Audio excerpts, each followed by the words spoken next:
तरफ ईरान के सिग्नेचर, एक तरफ अमेरिका के सिग्नेचर और नीचे मीडिएशन में शहबाज शरीफ के सिग्नेचर, इससे पाकिस्तान की पोजीशन किस तरह से बदली है? पहले से ज्यादा पावरफुल क्या पाकिस्तान भी हुआ है? और अगर ऐसा है तो ये भारत के लिए कितने खतरे की बात है? इसका मतलब ये हुआ कि अब जो है पाकिस्तान के सैनिक होंगे वेस्ट एशिया में, जो कि सब रीजनल पावर समझती हैं। और वो कैसे समझ रही है? सिंदूर से, कि मिलिट्री कैपेबिलिटीज में पाकिस्तान कम नहीं है। फिर उनके ये भी समझ में आ गया कि पाकिस्तान लड़ाई लड़ने की विल रखता है, कि वो लड़ते हैं, लड़ने को तैयार है। वो उन्होंने हमेशा रिटर्न में हमारे मिलिट्री टारगेट्स को टारगेट किया है। पाकिस्तान और हम एक सिविलाइजेशन के हैं। मैं ये भी जानता हूं कि आज अगर हमें किसी मुल्क के साथ बात करनी है, उससे दोस्ती करनी है, तो वो पाकिस्तान है। प्रवीण जी, मैं भारत पर आना चाहती हूं और उससे पहले पाकिस्तान ने जिस तरह से इस पूरे के पूरे मीडिएशन में जो रोल निभाया है, पाकिस्तान एक ऐसा कंट्री, चीन की उससे दोस्ती है, रशिया से है, सऊदी अरब से है, अमेरिका से भी उसकी दोस्ती है, ईरान भी उसका दोस्त है। यानी कि अगर दो की जगह 4-5 हाथ भी होते तो तमाम हाथों में उसके लड्डू फिलहाल नजर आ रहे हैं।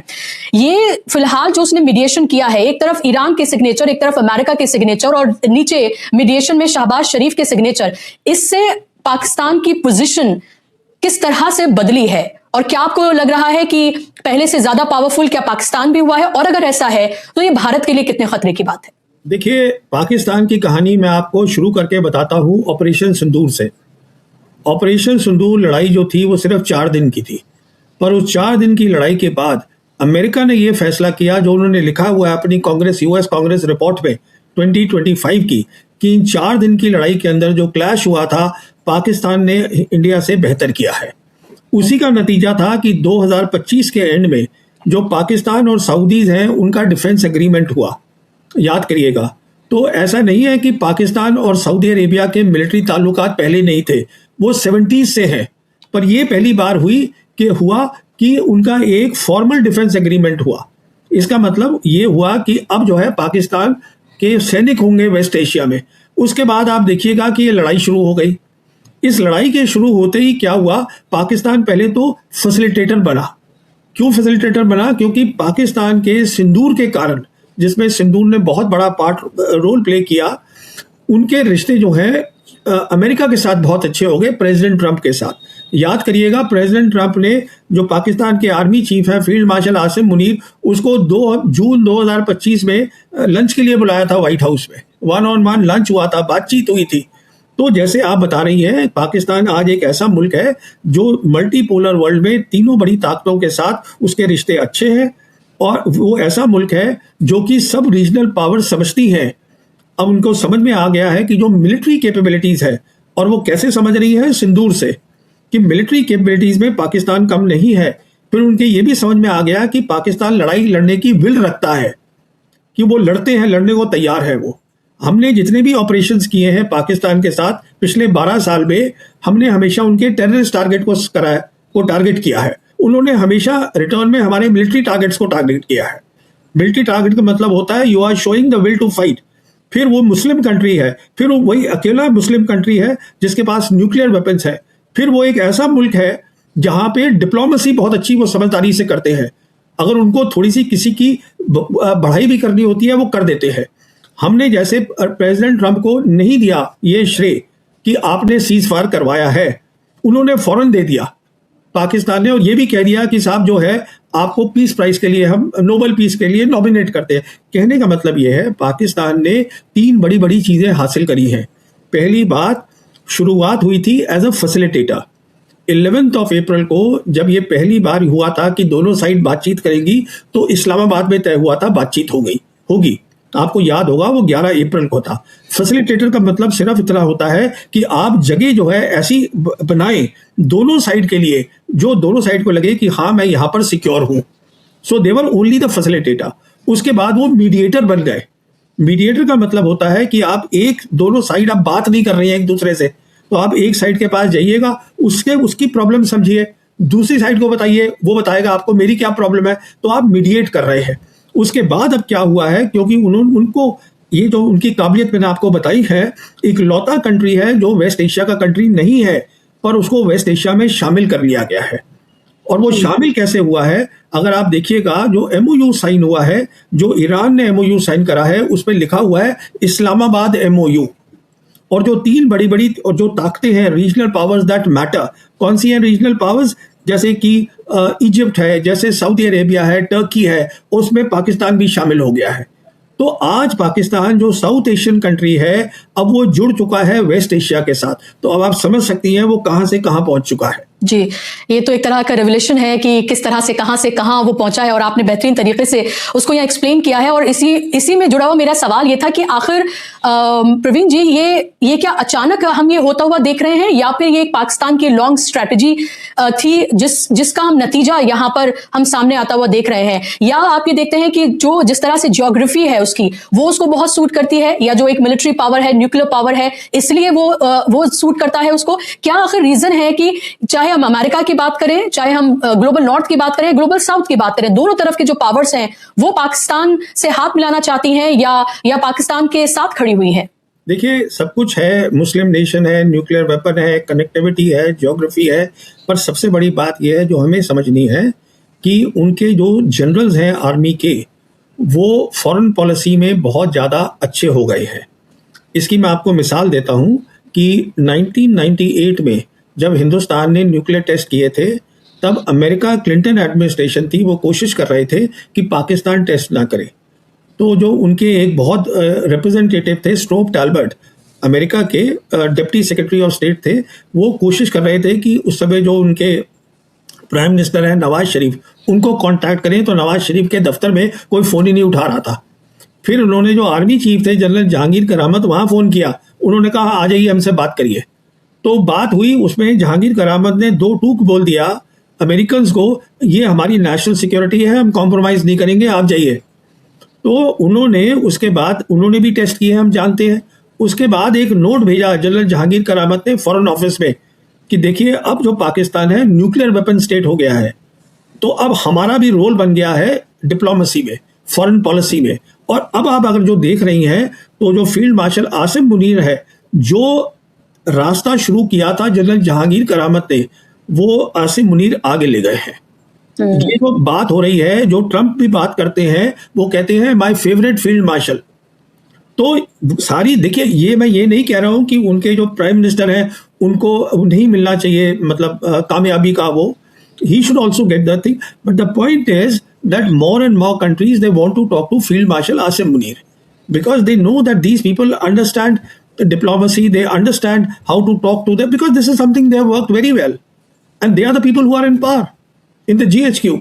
तो आपको ये सब चीज़ों को सामने रख के फिर एक फोटो देखिए, तो आपको समझ में आ जाएगा कि डिप्लोमेसी में, और स्पेशली अभी जैसे दुनिया बदल रही है, हमारे जो डिप्लोमेट्स हैं, जो फॉरेन पॉलिसी जो हमारी बनाते हैं, पहली तो बात यह है कि सरकार फॉरेन पॉलिसी बनाती है, हमारी डिप्लोमेट्स तो बनाते नहीं, उनका काम है उसको आगे ले जाना। तो आज भी मैं समझता हूँ हमारी जो सबसे बड़ी खामी है, शॉर्ट कमिंग है हमारे डिप्लोमेट्स की, उनको मिलिट्री पार्ट समझ में नहीं आती, जो कि केस नहीं है पाकिस्तानी जनरल्स के साथ, क्योंकि वो सिक्योरिटी तो शुरू से ही देख रहे थे। मिलिट्री लाइन ऑफ कंट्रोल जब बनी थी 1 जनवरी 49 से, तो वो उनकी जिम्मेदारी बन गई, सीज फायर लाइन।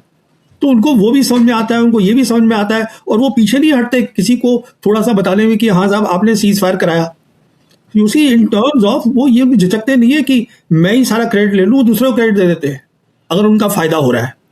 तो ये सब बातें होती हैं जिनको समझना पड़ता है। बिल्कुल Praveen ji, I think you are the only one in India, खासतौर पर एज अ डिफेंस एक्सपर्ट, जो पाकिस्तान को लेकर जो है वो आप बिल्कुल खुल के बात करते हैं। प्रो पाकिस्तानी होने के भी आपके ऊपर टैग्स जो हैं वो लगते रहे हैं कि आप जो हैं पाकिस्तान के एप्पल ऑफ द आई हैं, तो वो भी आपके साथ होता रहा है। बट जो है हकीकत, वो हकीकत आप यहाँ पर रख रहे हैं। सवाल मेरा ये है प्रवीण जी लेकिन आपसे कि भारत की फॉरेन पॉलिसी को आप कैसे देख रहे हैं?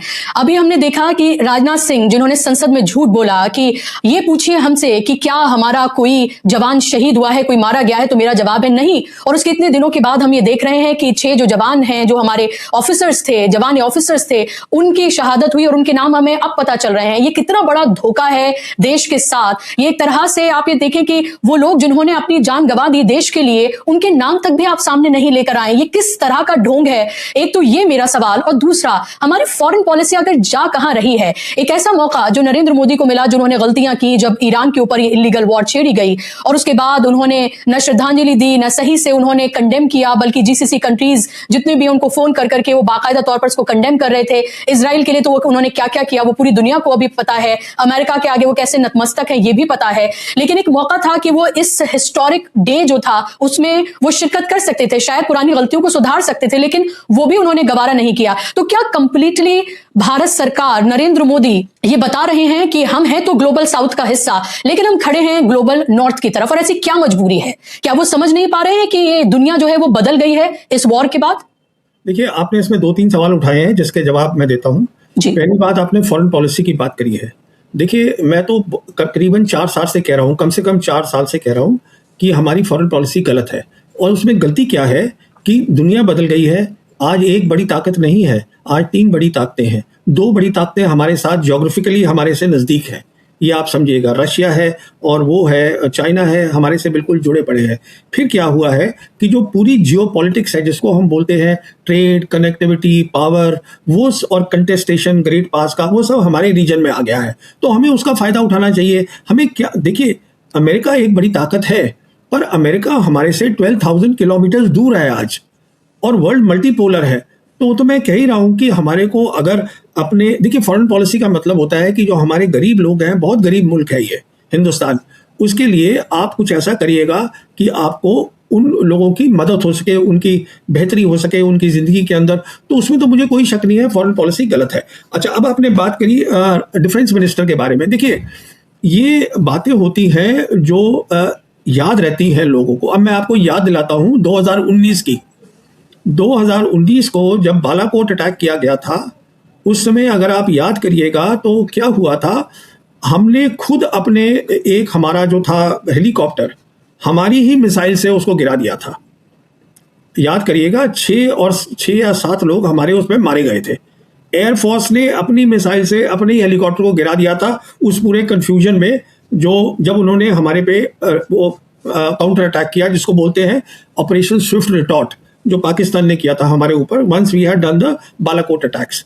तो उसके बाद सरकार ने उस रिपोर्ट को जाहिर ही नहीं किया जब तक कि 2019 के इलेक्शन नहीं हो गए, वहां तक रुके रहे। पहली बात, इन बातों को आप समझने की कोशिश करिए। दूसरी बात क्या है, जो अभी बात हो रही है कि 6 शहीद हो गए और बयान दे दिया राजनाथ सिंह ने पार्लियामेंट में, ये बात इतनी नहीं है, इसके आगे भी है।